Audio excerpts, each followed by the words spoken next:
Boa noite a todos. Eu gostaria de iniciar o nosso evento agradecendo a todo mundo que está nos assistindo. E eu sou a Eduarda, atual presidente do InFinance, a Liga de Mercado Financeiro do INSPE. Boa tarde a todos que estão assistindo. Sou Rafael Ferreira, atualmente sou diretor de projetos do InFinance e é um grande prazer estar aqui com o professor Damodaran. Rapidamente contando sobre a nossa entidade, ela foi fundada em 2012 e hoje nós temos 44 membros, com uma estrutura dividida em 3 principais áreas, sendo elas de planejamento, a de comunicação e a de projetos, que é o nosso core. E ao longo do semestre, os membros realizam diversos projetos em conjunto com nossos parceiros do mercado, em 6 dos nossos núcleos, sendo eles de Asset Management, Crédito, Equity Research, M&A, Private Equity e renda fixa. E para iniciar o nosso evento, a partir de agora a gente vai nos comunicar em inglês. So from now on, we are going to speak only in English. And I would like to call André Ribeiro, the founding partner and manager at Brasil Capital, an asset with more than $2.5 billion under management, focused on capturing long-term value by investing in Brazilian listed companies. And he has a degree in economics from USP with a specialization in finance from the University of Berkeley, California. André, thank you so much for accepting to be part of this event. It would be an honor to have you here with us. So thank you for InFinance INSPER for the invitation, and it's going to be a great pleasure to be talking to you guys and Professor Aswath Damodaran. Thank you. And now I would like to call Aswath Damodaran, a professor at NYU, where he teaches corporate finance and equity valuation. He graduated in accounting from Madras University, and he holds a PhD from the Los Angeles Anderson School of Management at the University of California. Professor, welcome, and we hereby wish to thank you for honoring us with your participation in this event. I'm sure that hearing you would be really a true lesson for all of us. Thank you. Thank you. It's my absolute pleasure. I hope I live up to whatever your expectations are, but even if I don't, it is what it is. So let's have some fun. I'm sure you will. Well, now André will be our mediator for the questions for Damodaran. And well, André, feel free to begin.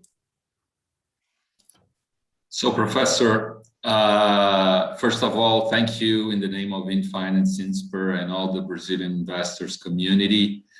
And as a starting point, Professor, I'd like you to talk about how valuation models have been evolving over time, qualitatively and quantitatively speaking, especially considering the tech and high growth companies' dominance in the past decade in the US and the world.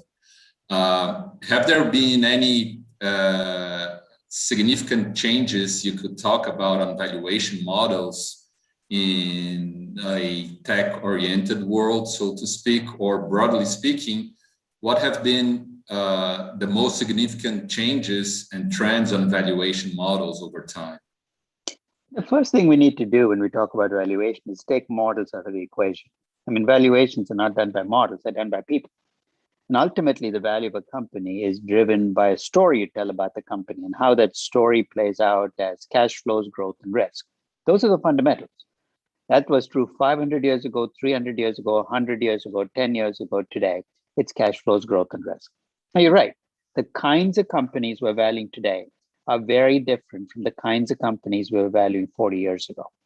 40 years ago, if you worked in public markets, the companies you valued tended to be mature companies which already were making money.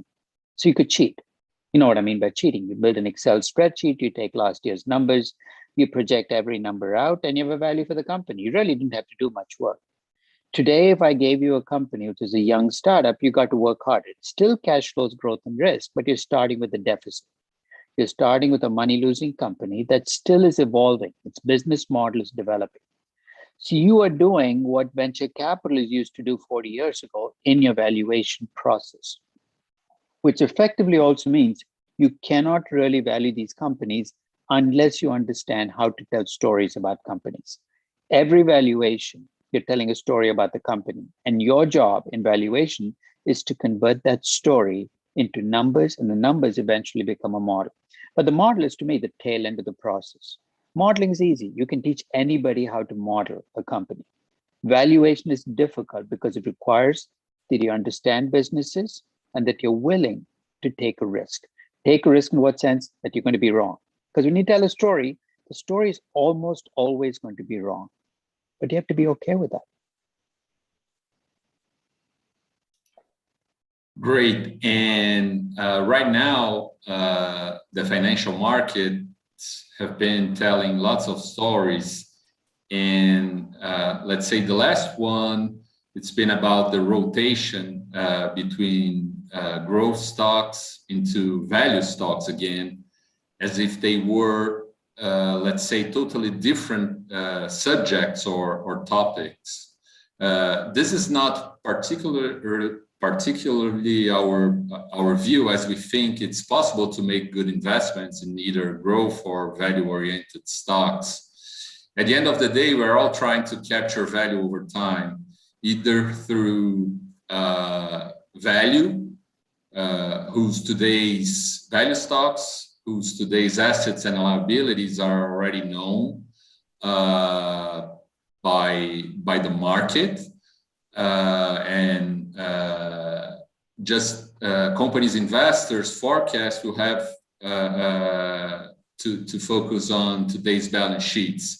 But on the growth stocks, companies' investors' forecast will have to focus on secular or sustainable growth rates that the market doesn't necessarily recognize at current prices.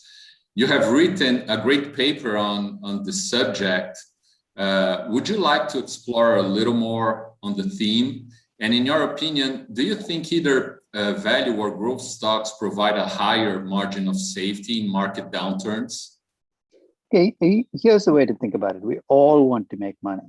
We're all looking for market mistakes. The question we're asking is, where do markets make mistakes? I mean, one of my favorite devices when I talk about companies to explain a company is a financial balance sheet. A financial balance sheet looks like an accounting balance sheet, but it's very different. In a financial balance sheet, here's what you do. You take the value of a company and you break it down into value from assets in place, investments you've already made as a company, and value from growth. If you're a mature company, the bulk of your value comes from investments you've already made, what you see on the balance sheet, what they've already invested in. If you're a growth company, your value comes from what I think you will do in the future. There's nothing ex ante that would lead you to believe that one investment is better than the other. But here's my gut feeling. Mature companies are easier to value. I mean, that's absolutely because you have the data, you have the numbers, the existing assets are already in place. So at one level, you're saying, let me stick with what's easy to value, which is mature companies. But here's the problem. What makes those companies easy to value for you also make them easy to value for everybody looking at that company, which effectively also means you're less likely to find market mistakes with mature companies. So what I tell people to do is go where it's darkest. Go where you're most uncertain. Because even though your valuations are going to be more mistaken, more noisy, more erroneous there, other people are not even trying. That's part of the reason my focus has been on valuing young companies, growth companies, companies in crises, companies in markets where people have given up. Because that's when you're going to find the biggest market mistakes. Ultimately, that's how you make money, not based on how precise your valuation is, but how big a mistake you can uncover in the market. So rather than think value growth, think about where you're most likely to find mistakes and go there. If that's in value stocks, go to value stocks. If it's in growth stock, go to growth stocks. But don't get too caught up in, am I buying a value stock or a growth stock? Because ultimately, it doesn't matter. Fantastic. And considering what we've just talked about, what can you tell us about Tesla and electric vehicles? Apparently, the company has just released very strong results. And as a valuation expert, you have been a great trader of Tesla stocks in the past year. So what can you talk about Tesla, considering this always evolving valuation framework? and the trends for a cleaner and a more sustainable economy? I think Tesla is the ultimate example of what happens to a company when you're not sure what the story is. I mean, let's go back. When I first valued Tesla in 2013, I valued it as a luxury automobile company. Since then, think of how many changes Tesla's gone through. It went from being a luxury automobile company to a mass market automobile company to an energy company to a battery company to God knows what it'll become tomorrow. One of the biggest problems you face with Tesla is you're not sure what kind of company it is. As a traditional automobile company, there's no way you can justify what you're paying for Tesla now or any time in the last 10 years. Traditional automobile companies have big revenues, but they have low margins, they have to reinvest a lot. And if Tesla is valued with those bases, you can't get to today's valuation. To value Tesla as a company, you need to mix stories. It's got to be an automobile company with a significant software revenue stream that has margins like a tech company and reinvest like a tech company. Can Tesla pull it off? Well, so far it's succeeded. So with Tesla, I'm in the middle. I'm neither as optimistic as some people are or convinced it's the next great company, or as pessimistic as other people are saying this company is a scam, it'll never make it. So if you really want to see how stories affect valuation, I'd strongly encourage you to take a look at Tesla. And you know what? One of the things about Tesla that's worth remembering is COVID has made some companies stronger. And Tesla is one of those companies. Why? Because it's damaged all of Tesla's existing competitors. The traditional automobile companies were so damaged by COVID and the shutdowns that Tesla gained an advantage because it did not shut down. So in a strange way, Tesla has come out of COVID looking even stronger with an even bigger story than it did going into COVID. And on this topic, one of the main valuation challenges is to address the value of intangibles. So how to value, let's say, management skills or innovation capabilities or capital allocation capabilities into your models without having a, let's say, well-defined products or even cash generation in the foreseeable future? Well, I mean, let's go back to basics. The value is driven by cash flows, growth, and risk. Everything you tell me about a company has to show up in those numbers. It doesn't have to be existing cash flows. It can be future cash flows.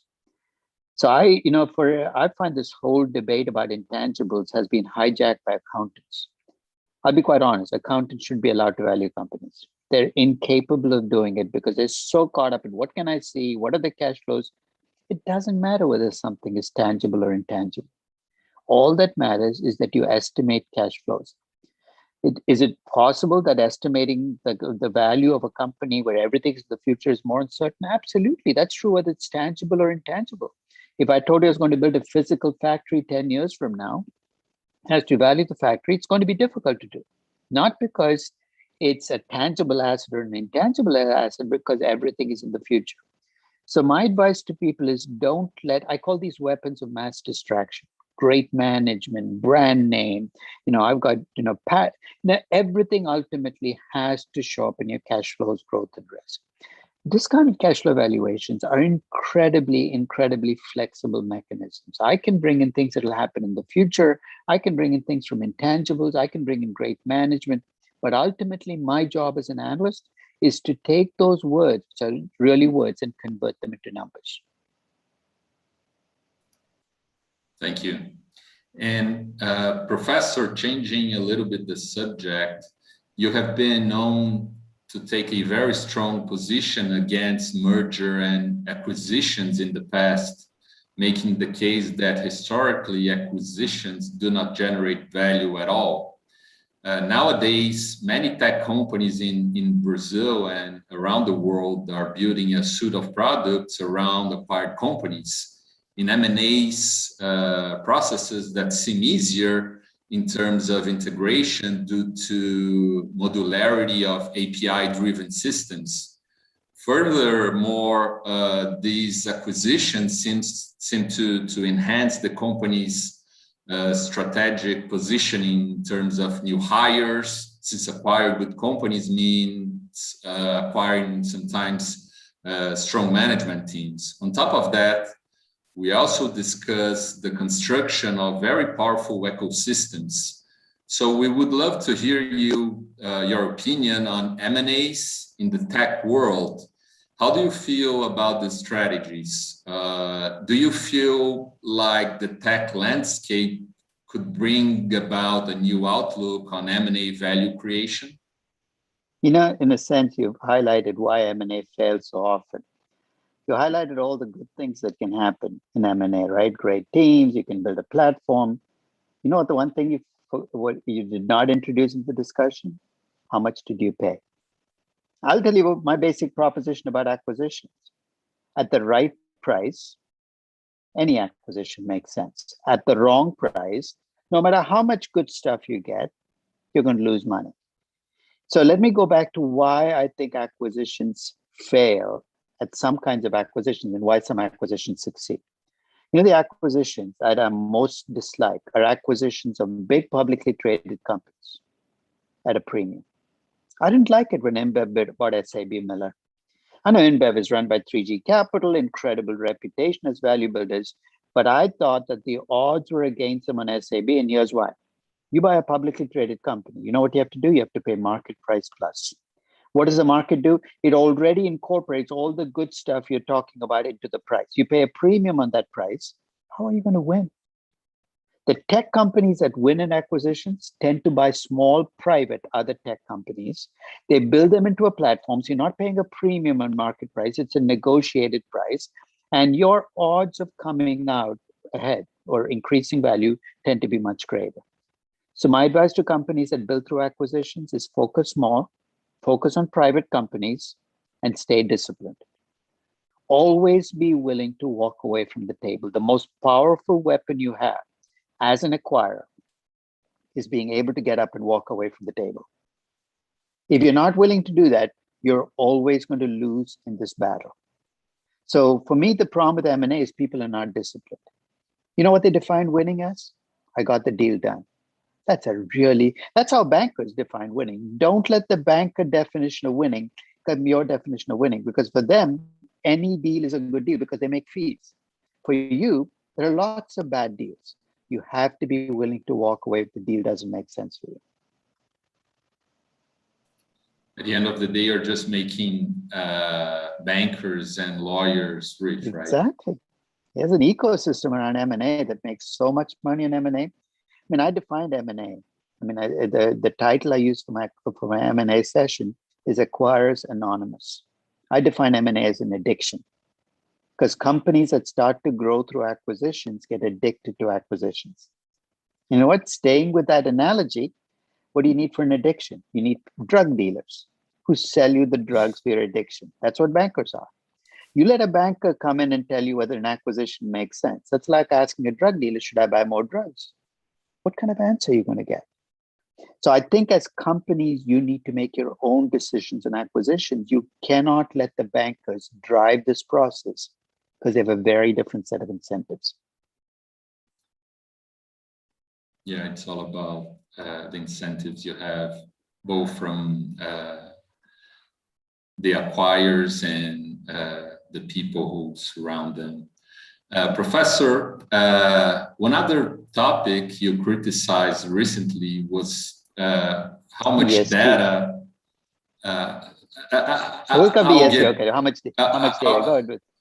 Yeah, I'll get into ESG as well, but you criticized recently, how much data and information companies disclose in their reports, and how more information doesn't necessarily lead to better investment decisions.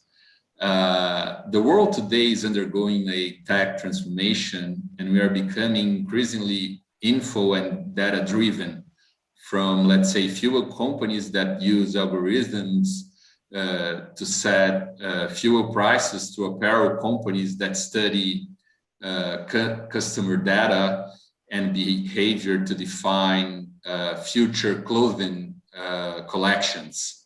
An important point of this analysis is that the decision maker is often the algorithm and not human beings anymore. Thus, if companies with a lot of data pollute the decision making of a human investor, what can be the role of artificial intelligence in the investment world? Can they take the position of investors, or should they be used as a tool to filter out relevant information from noise? How would you filter the relevant data for a better investment decision? Now, I am not as optimistic about big data and artificial intelligence as some people are, and I break them apart. The problem for me with big data is if everybody has it, nobody has it. Let me give you an example. One of the pieces that of big data that people talk about is I know where you are. Your location is, based, if you use an app, I know where you are. And my response to that is, you think you're alone? You know how many apps on my iPhone track me every moment of every day? I counted the other day. There are 27 apps on my iPhone that know where I am at every point in the day. So if your boast is, I know where you are, my response is 26 others know too. There is no benefit to having data that everybody has. That's the first thing to remember. The second is data is useful only if it leads to actionable consequences. I'll give you the two companies that I think use data the best, Amazon and Netflix. Do you have Netflix, André? No, just Brazilian companies. Unfortunately. No, not in your investment. Netflix on your TV. Yeah, of course, yeah. Yeah, of course, right? Now, when you open up Netflix, what's the first thing you notice? It knows every show you watch. It knows which show you left off midway. It shows you the shows that you will like based on the shows you've already watched. It has exclusive data. It has exclusive data on what you like, what you dislike. And you know why big data is useful to Netflix? They've become the biggest content producers in the world in entertainment. They spend more money on entertainment content than any other company, including Disney. And a big factor in what they produce comes from the data they're collecting from you and I, telling them what we like to watch. That's big data, exclusive and actionable. You take Amazon. They know everything you look for, not just what you buy, but what you look for. So they're collecting data on your tastes as a shopper. And then they adapt the pages to make it, they actually adjust the prices sometimes on items based on the fact that you like something enough, you see a higher price than somebody else looking at the same item. They're big data, it's exclusive, and they use the data to get you to buy the things from them rather than somebody else. That's big data at play.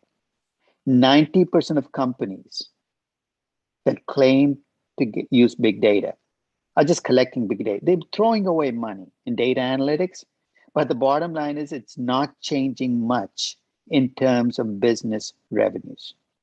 But it's a buzzword at the moment, big data. Let's go for big data. They spend millions, tens of millions. And like M&A, there's an entire ecosystem that sells you big data solutions. Now, artificial intelligence, I understand the excitement, but the reality is artificial intelligence will try to mimic what human beings do, good and bad. You know what? Artificial intelligence can't be rational. Why? Because it's mimicking what human beings do.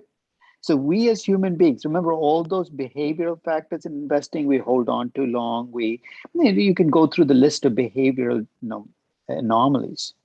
Artificial intelligence is going to be subject to all of those anomalies, just like human beings are. Artificial intelligence is not going to make us smarter. It's just going to make us more predictable, because it's going to create this prototypical human being and behave like that prototypical human being. So neither is going to solve any long-term problems. I know a lot of people in active investing think that big data and artificial intelligence is going to let them win at this game again. You know what I mean by win at this game again? Active investing has been a loser's game now for 5 decades. In the last decade, passive investing vehicles, ETFs and index funds, have eaten away the market share of active investors. And active investors are saying, what's going to change this? Some of them are holding out hope that big data and artificial intelligence will save them. I don't think so. Because I tell people, if what you're doing is mechanical, A machine will always do it cheaper and much more efficiently than you can. Too much of active investing is mechanical. And big data and artificial intelligence is going to make it even more mechanical. I guarantee you that if you can find an AI that works in active investing, I can replicate that AI and create an index fund or an ETF that charges 1/20th of what you charge as an active investor and delivers the same results. Any predictable investment mechanism is going to get replicated by passive vehicles. That's not good news if you're a mutual fund manager, a hedge fund manager, but that's a reality we face. I agree with you. Thank you. And fortunately, we're just getting out of the COVID-19 crisis. And even in Brazil, vaccination has been gaining traction. What makes you most excited about the post-COVID-19 world? Certainly is not the investor focus on ESG, a theme on you have somehow a contrarian view compared to large institutional investors.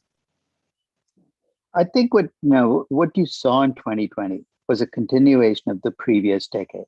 You know what I think happened in 2020? We finally, as investors, as consumers, as human beings, we finally woke up to the fact that the 20th century is over. It took us 20 years into the new century to figure out that the 20th century was over. The 20th century was an amazing century. People's lifespans expanded, we got wealthier, things changed, lots of advancement. But for 20 years, we've been holding on to lessons from the 20th century, management and business and investing. Things like the Shiller P, right? Don't buy stocks with the Shiller P is greater than 18. That is very much a 20th century data statement. And for 20 years, people have been losing money because they've been selling stocks because everything looks expensive. Finally, in 2020, I hope they got the wake-up call. The last century is over. Wake up. So one of the things you saw in 2020 was this shift away from flexible companies. If you want me to classify companies, flexible companies did much better in 2020 than inflexible ones. Hey, you and I talk about flexibility. Remember when Tesla got dumped on for building cars in tents? This was about 3 years ago when they had to build cars. They said, look, we're just going to put up tents and build cars. And people laughed at that because regular car companies build huge assembly plants that cost tens of millions of dollars. And Tesla looks stupid. Guess who's laughing now? A manufacturing system that's flexible, that's built out of tents, might in fact be more adaptable with what's happening around you. Same thing with capital structure. Companies with a lot of debt lost out in 2020 relative to companies with very little debt. What 2020 emphasizes, preserve your flexibility, don't overborrow. And finally, in 2020, we discovered the drawback of traditional dividends. Brazil is full of companies that pay these large preferred dividends that they're locked into in good times and bad times. It's an incredibly inflexible system because when things go bad, you still have to pay those dividends. We saw the benefits of having more flexible ways of returning cash. So the single word that comes out of 2020 that I would emphasize to companies and to investors is build flexibility. Be adaptable as an investor, as a company, because everything can change in a moment in time. Think of how quickly we went from being vibrant growth global economy to everything shut down last year. That was a lesson. We've got to be able to change quickly because things can change around us very fast. And talking about the world dynamics, just changing the topic, China and the US are competing against each other on who will have the world dominance 10 years from now. China has been growing at a much faster pace than anywhere in the world. And in the post-COVID era, investors forecasted that China and Asia were set to benefit the most compared to the rest of the world. However, the Chinese government is just taking steps, for example, the education sector from, let's say, for-profit to a non-for-profit sector. Companies went 60, 70, 80% lower. On top of that, government in China has been very strict on tech companies' regulation. So although China has been growing at a much faster pace with huge opportunities, intelligence, and so on, investors are losing a lot of money in the country. So what do you think are the main topics for global investors when they assess whether to invest in a specific country? I'm surprised that people are surprised that it happened. I mean, let's face it, the Chinese government values growth, but it values control even more. To them, control is the ultimate factor. They would rather have lower growth that they can control than higher growth that they feel they cannot control. The companies where the Chinese government is lashing out at are technology companies. You know why? Because they're afraid that the technology companies are not as controllable as China Power or the traditional Chinese companies. So what you're seeing out here is the play out of politics, which is the Chinese government wants to stay in control. They're worried that if growth continues the way it has and technology companies in the forefront, that the Alibabas and the Tencents of the world will be more powerful than Beijing is in setting policy. They can't allow that. Which means as an investor, you got to be very cautious about jumping into innovative Chinese companies, because that innovation always comes with a catch, which is Beijing is always at the table when decisions are made. No big technology company in China can make decisions that rub Beijing the wrong way. We're finding it out now, but it's always been true. So as investors, I think it's in a sense a poison chalice. It's filled with very tasty wine, but you got to be careful. The next sip might be the one that kills you. So I think with China, as an investor, I've always avoided Chinese companies. Now, I've listened to the growth stories. I say that's amazing, but when I buy shares in a company, I want to be part owner of the company. That's why I buy shares. It's one reason why I've not bought Chinese companies, because Chinese companies, I'm not a shareholder, I'm a supplier of capital. Jack Ma wants my money at Alibaba, but he doesn't want my input. That rubs me the wrong way. You want my money as a shareholder. I need to have a say. It's one reason why I've never liked the common preferred share structure in Brazil. It's one reason with these recent tech companies, starting with Google, I've not liked the fact that there are two classes of shares with different voting rights. You want my money, then you should listen to my input as well. It doesn't mean you can't run the company. Microsoft is one class of shares. Satya Nadella doesn't seem to have any trouble running the company and getting shareholders behind him. So don't hide behind, hey, if we don't do this, somebody will take over the company. If you run the company well, that's the best defense you can have against somebody else taking over the company. So you're right. China is a big growth story. I think the big growth days are behind them. Why? Because they're the second largest economy in the world already. I think the real growth in China is closer to mid-single digits, maybe 5%, even 10%. But that's still a healthy growth rate relative to the rest of the world. But as an investor in China, I feel too unprotected to buy shares in Chinese companies. Now, I'm not sure I'm going to partake in whatever success there is in the company. And I believe you're not a great fan of Brazilian stocks as well, right? No, that's not true. I have, I've held Ambev, I held Embraer, I held Natura. So there are Brazilian companies I've held. I just don't like the the voting rights structure at many Brazilian companies. Why? Because if the company gets into trouble, there's very little I can do to change the way the company's run as a shareholder. Because these companies are really controlled. I mean, take Vale, right? There's 7 entities basically that own the bulk of the voting shares. What can I do as a preferred shareholder in Vale to change the way the company's run? So in fact, many of the corporate, the people talk about ESG problems, and Vale is a classic ESG problem company. My response is, don't blame me. I'm just a shareholder, but I don't get a vote in how this company's run. Take a look at the 7 big entities that hold Vale shares and hold them responsible. So it's not true. I love Brazil. I think, as you know, Brazil's, of course, had ups and downs over the last 30 years, but more ups than downs.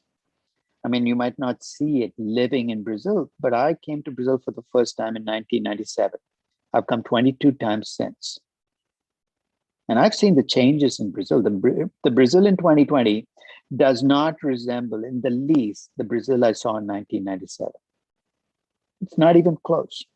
But for people in the middle, it doesn't look like there's much change happening. You look back and say, nothing seems to be changing. And my response is step back a little bit more and you're going to see how much change has happened. But it's 3 steps forward, 2 steps back. That's okay. It's net 1. As long as it's not 2 steps forward and 3 steps back, it's going to be okay. But sometimes it's better to grow gradually than to grow the way China has.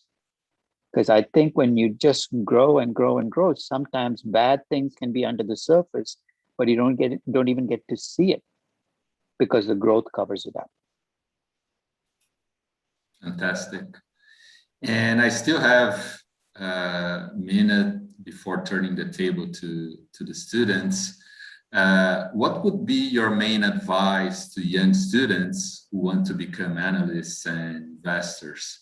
What are the demanded skills of the future of a capital allocator or an investor? Find a niche. I tell this to all my students. If you don't bring something to the table, don't expect to take anything away. So as an investor, ask yourself, what am I bringing to the table that's different, that's unique? It doesn't have to be that you are the only person, but you have to be rare. It could be a combination of skills that you can work with numbers and tell stories. It could be that you have a big macro view that you can back up, but you need to bring something to the table. Work on finding that one niche. That's what your entire student life should be. That should be what your investing life should be about, is what is that niche? Because once you found it, just that. If you never find it, you're going to get outsourced. That's the story of the last 20 years. Is if you bring nothing to the table, a machine is going to replace you sooner rather than later. So it's not necessarily about finding what you love to do. Yeah, it's not. I mean, in a sense, if you already decide to be an analyst and investor, presumably enjoy being in markets. If you don't enjoy being in markets, if it gives you heartaches and ulcers, what the heck are you doing as an analyst or an investor? There are other jobs. I tell people not everybody is designed to be an analyst and an investor. There are a lot of people who should put their money in index funds and go be engineers, go be doctors, go work in the Peace Corps, do something you enjoy doing. Unless you enjoy the process of looking at stocks and investing, don't be an analyst or an investor. It's not worth the effort. It's not worth the pain. Thank you. It's been a pleasure to be talking to you. Unfortunately, I just ran out of time, so I'll pass the word to the students from InFinance Inspire. Thank you so much. It's been an honor. Thank you. Now, in the second half of the event, you choose 2 questions for the audience, actually some questions for our guests, both André and Professor Damodaran, to answer. At first, what investment philosophy do both of you believe to be the one that better reflects the market activity and render the best investment results? André, you go first. Well, I think, we've built Brasil Capital's story just focusing on finding value over time. It really doesn't matter if it's a value stock or a growth stock, just like what Professor Damodaran said. You just have to take the risk, find the story, be focused on fundamentals, and trying to know, not control what you're doing and what's going to happen. So basically, focus on fundamentals, deep research, hard job, and Keep it up. I'm going to cheat and I'm going to give you my answer. I think the investment philosophy that's best for you is the one that best suits you as a person. And I'll explain. What Andre described is a great philosophy. But for it to work, here are the things you need. You need patience, because the things you're going to pick are not going to pay off next week. You need to be able to resist peer pressure, because often you're going to be buying companies that other people don't think are that good right now. You're often going against the grain. And third, you need to be okay losing money for a while without it getting to you. In other words, even if you lose money for a year, you have to have faith in this process that things will come back. Not everybody has that. I teach a class called Investment Philosophies. And you know what? I tell people, look, I'm going to give you the entire menu from charting and technical analysis to index funds. I'd cover value investing, growth investing, VCs, arbitrage, hedge funds. And I say, look, I'm not going to tell you what's best, but with each philosophy, I'm going to tell you what you need to bring to the table and what you need as personal qualities for this philosophy to work. If you're a great gambler, you know what I mean by that? You've got the instincts, you know when to fold. You should just trade. You'd probably make a lot more money trading, buying and selling on mood and momentum than doing a full-fledged value investing philosophy. Find the philosophy that's right for you as a person, and then take that philosophy and run with it. There's no one investment philosophy that works for all of us, but there's one that's right for you. Find that one. Well, thank you.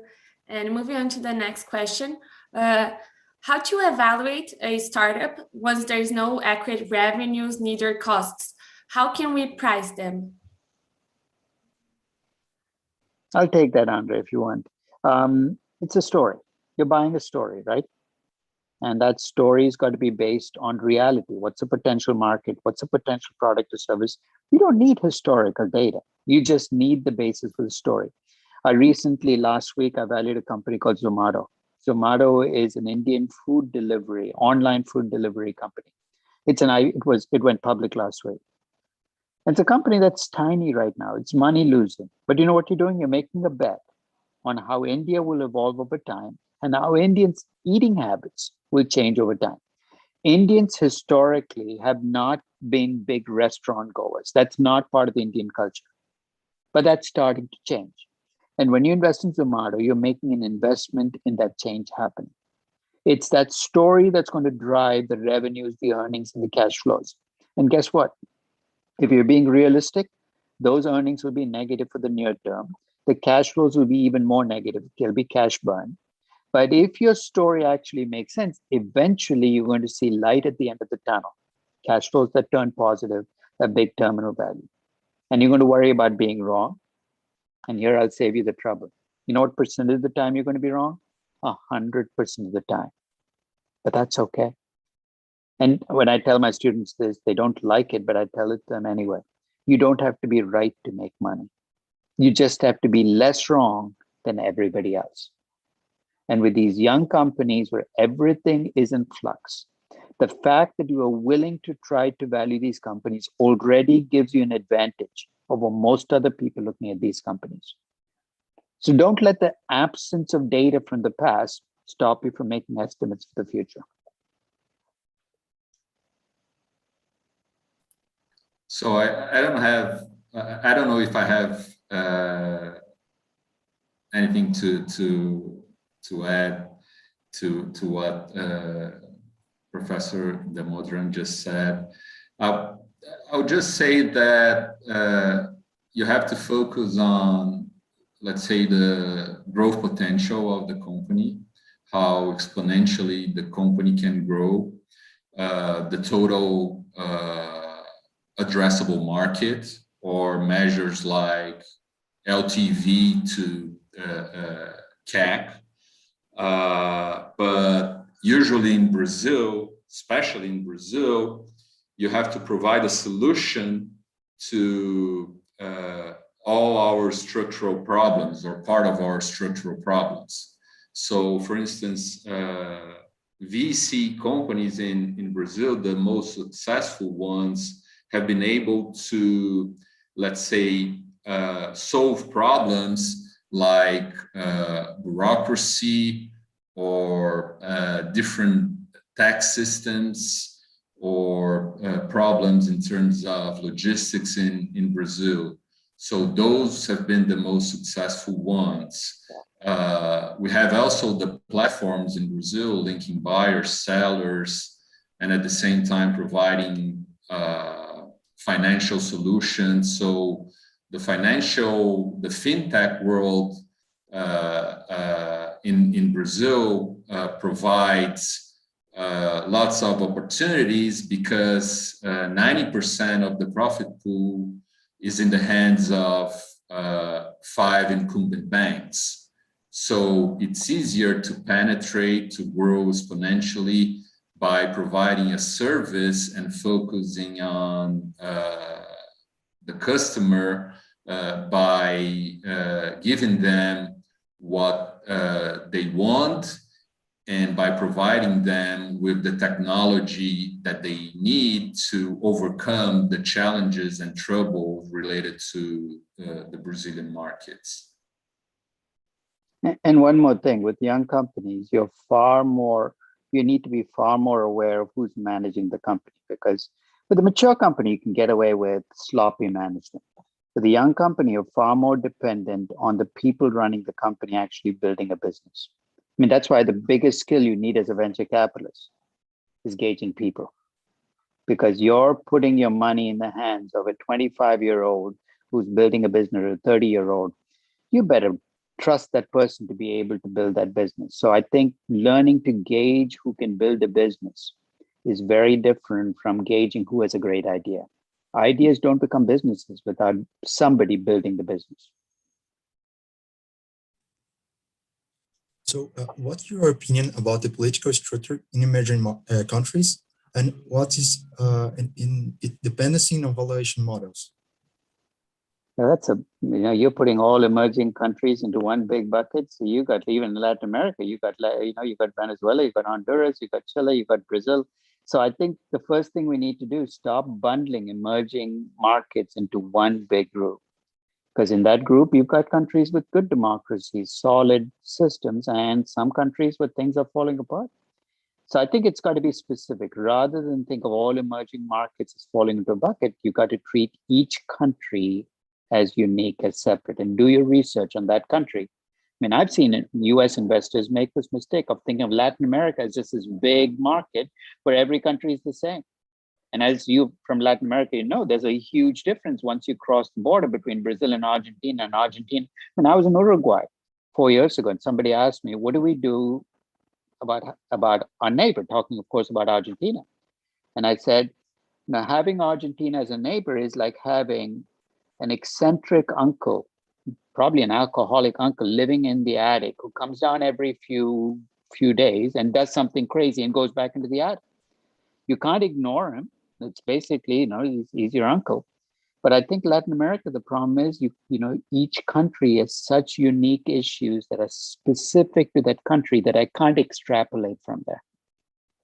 One of the things I most enjoy doing is going across Latin America. And I go to Brazil, I've gone to Argentina, Chile, Peru, you know. So as I go across, I notice how there are some things that Latin America share in common, but there are so many things where, I mean, Uruguay, for instance, I mean, it's the most risk-averse country I've ever seen. The reason there is no equity market in Uruguay is an Uruguayan doesn't seem to want to invest unless you guarantee a return. You know, you're never going to be able to build an equity market with that culture. But that culture was developed over decades of being essentially bankers for rich Argentines putting their money in Uruguay, saying, look after this money while we go crazy. So each country has issues. And I think you need, I mean, you know, you think developed markets don't have these issues? I mean, take a look at Europe and the US.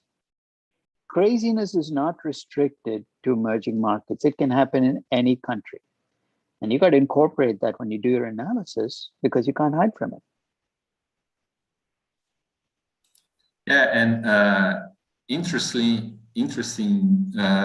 We have the case in Argentina, which is a total mess, right?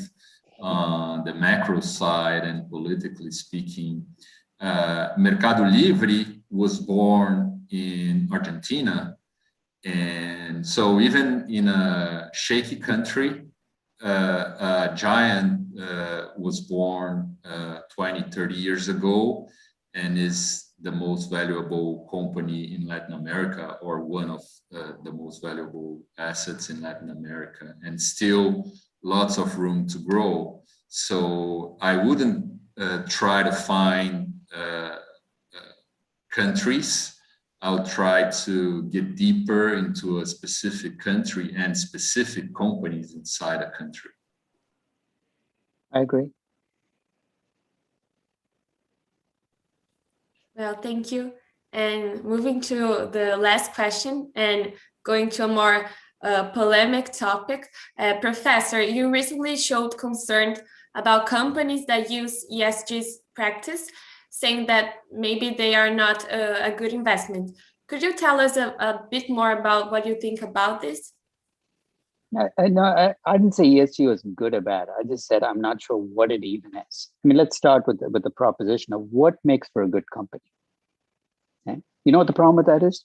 What you define as good and I define as good, what Andre defines as good could be very different because we bring very different value systems into play. So if you believe that the climate change is the #1 problem in the world, you know what the most evil company in the world to you is? ExxonMobil. It produces oil.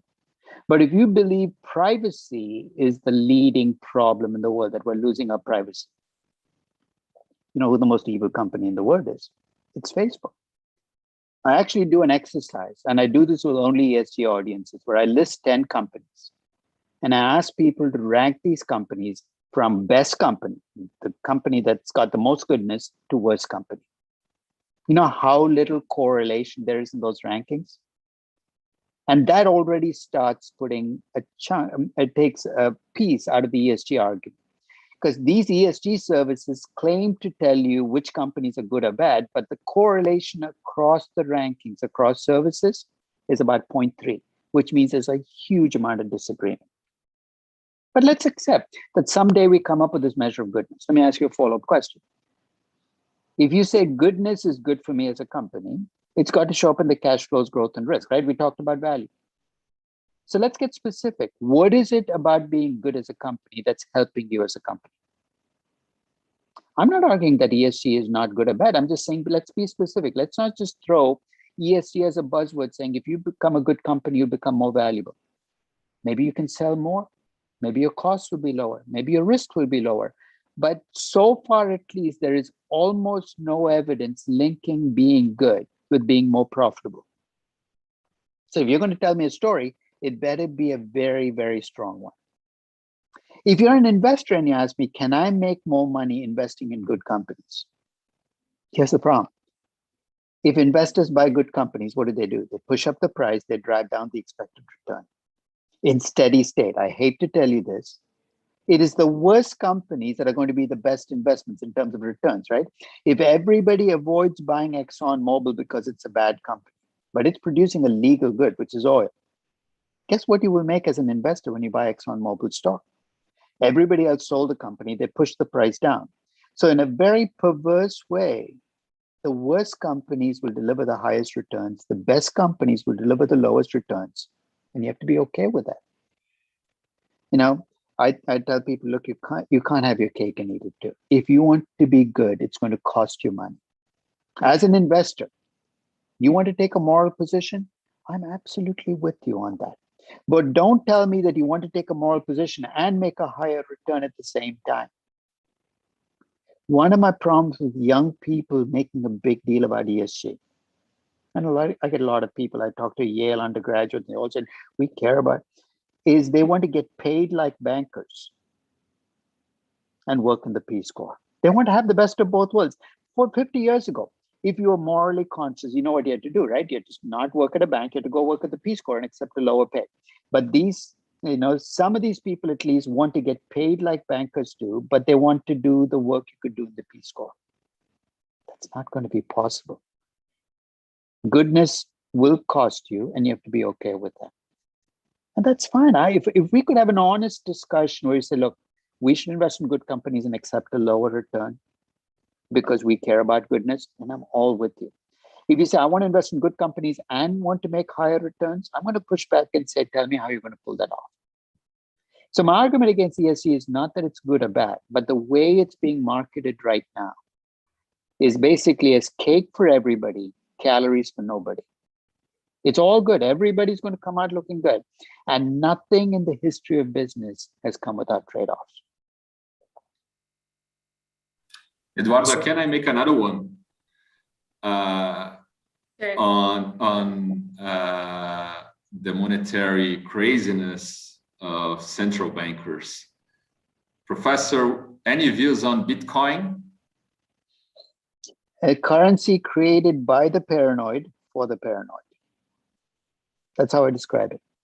It was born in paranoia. It was born in November of 2008 in the middle of a crisis because you trusted no one. That's why it's designed the way it is. And it's for the paranoid. The problem with Bitcoin is it's behaved absolutely badly as a currency. Nobody uses it. Everybody claims to take it, but nobody uses it. Why? Because you don't want to spend it because it might go up 20% tomorrow. You don't want to receive it because it might go down 20% tomorrow. It's been a terrible currency. And if your argument it's like gold, well, it hasn't behaved like a very good collectible. During the COVID crisis, it behaved like a very risky stock. It didn't behave like gold. So far, at least, I look at Bitcoin and say, what have you brought to the table? Why would I be paying 40,000 or 50,000 for something that's not a good currency and not a good collectible? And that leaves me in a place of, I don't see why I would hold Bitcoin. It's doing nothing for me. If other people want to trade it, that's fine. That's their prerogative. It's not my job to stop them from doing it. But I don't see enough of resonance there that I'd go buy Bitcoin. Sir, I have one last question, if I may. Yep. Changing the subject a little, what advice would you give to young students wanting to merge the academic life and professional one? Don't have two separate lives, right? Basically, everything should do multiple jobs. Why can't you be an academic while you're a professional? What's the definition of an academic? That you're curious, that you're inquisitive, that you do research. Why can't you do that as a professional, whatever job you have? I think what we do is we often separate our lives into 7 compartments. And you have 7 compartments, you don't have enough hours every day to fill all 7. Try to get the same, try to do the same thing and accomplish. I don't do research anymore. I just write. In the process of writing, I teach. So there is no, you say, how much time of the day do you spend writing? How much time do you spend teaching? How much do you do in academia? I couldn't even tell you because everything plays multiple roles. When I write on my blog, that becomes part of my next book that I'm writing. It becomes part of the next class I'm teaching. That Zomato valuation from last week is going to show up in my class next semester. The more you can get each thing you do to serve multiple purposes, the more you're going to be able to get done during a day. So I think that don't compartmentalize. Don't think of these things as exclusive. You can do both.